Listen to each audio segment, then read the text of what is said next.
You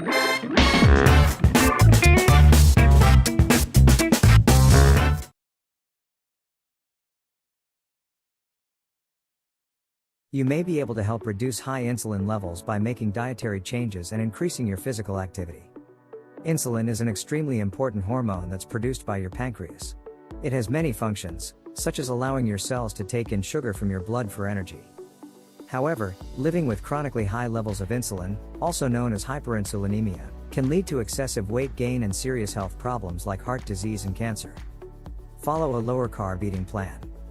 Of the three macronutrients, carbohydrates, protein, and fat, carbs raise blood sugar and insulin levels the most. Even though carbs are an essential part of most balanced, nutritious diets, lower carb diets can be very effective for losing weight and managing diabetes. Many studies have confirmed the effectiveness of lower carb eating plans for lowering insulin levels and increasing insulin sensitivity, especially when compared with other diets. People living with health conditions characterized by insulin resistance, such as metabolic syndrome and polycystic ovary syndrome, may experience a dramatic lowering of insulin with carb restriction. Consider supplementing with apple cider vinegar. Apple cider vinegar may help prevent insulin and blood sugar spikes after eating, particularly when consumed with high carbohydrate foods.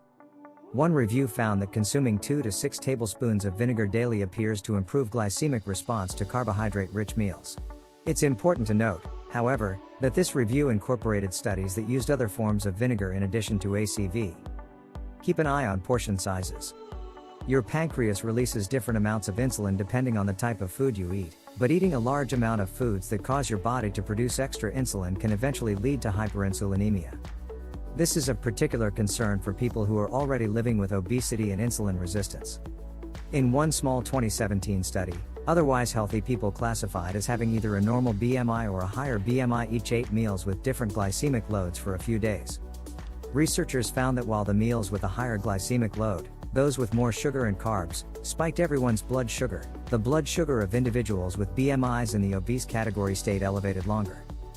Consuming fewer calories has consistently been shown to increase insulin sensitivity and decrease insulin levels in people living with excess weight and obesity, regardless of the type of diet they consume. Lower your intake of all forms of sugar. Sugar may very well be the most important ingredient to keep an eye on if you're trying to lower your insulin levels. Diets high in added sugar are associated with insulin resistance and may promote the development of metabolic disease. In a small study from 2009, otherwise healthy people were tasked with eating an increased amount of either candy, sugar, or peanuts, fat. The candy group experienced a 31% increase in fasting insulin levels, while the peanut group had a 12% increase. In another small study from 2014, otherwise healthy adults consumed jams containing varying amounts of sugar. Prioritize physical activity. Engaging in regular physical activity can have powerful insulin-lowering effects. Aerobic exercise appears to be very effective at increasing insulin sensitivity in people living with obesity or type 2 diabetes. One study looked at the effect of sustained aerobic exercise versus high-intensity interval training on metabolic fitness in men with obesity. Although both groups experienced improvements in fitness, only the group that performed sustained aerobic activity experienced significantly lower insulin levels. There's also research showing that resistance training can help decrease insulin levels in older adults and people who are more sedentary. Try adding cinnamon to foods and beverages. Cinnamon is a delicious spice loaded with health-promoting antioxidants. Recent studies suggest that both individuals living with insulin resistance and those with relatively normal insulin levels who supplement with cinnamon may experience enhanced insulin sensitivity and decreased insulin levels.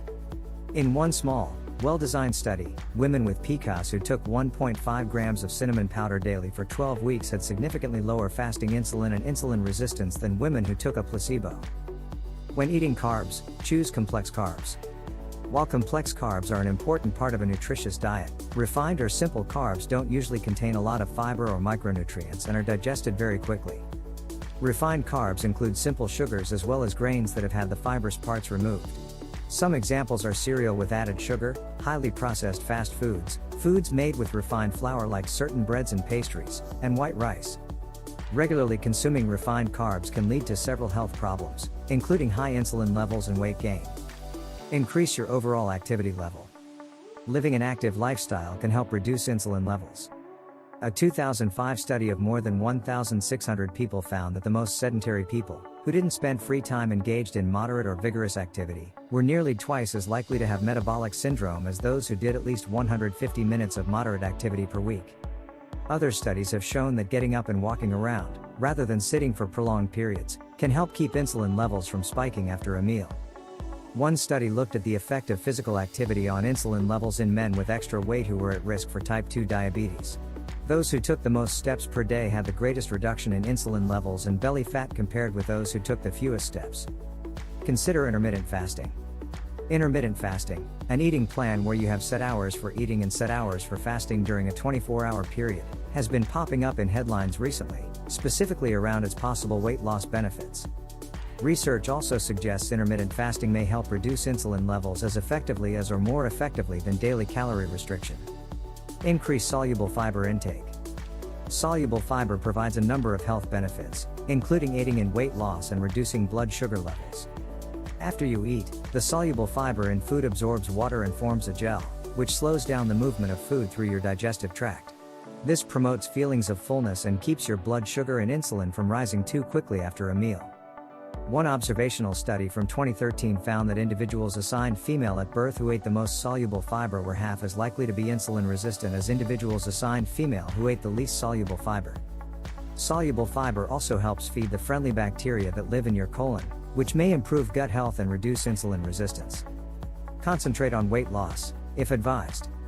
The distribution of fat throughout your body is determined by age, sex hormones, and genetic variation. An overabundance of belly fat, also known as visceral or abdominal fat, in particular is linked to many health issues. Visceral fat can promote inflammation and insulin resistance, which drives hyperinsulinemia. A small study from 2013 suggests that losing visceral fat can lead to increased insulin sensitivity and lower insulin levels. Interestingly, another small study from 2013 found that people who lost abdominal fat retained the benefits for insulin sensitivity even after regaining a portion of the belly fat. There is no way to specifically target visceral fat when losing weight. However, visceral fat loss is linked to subcutaneous fat loss, so when you lose weight in general, you'll likely also lose visceral fat. Incorporate green tea into your diet. Green tea contains high amounts of an antioxidant known as epigallocatechin gallate, which may help fight insulin resistance.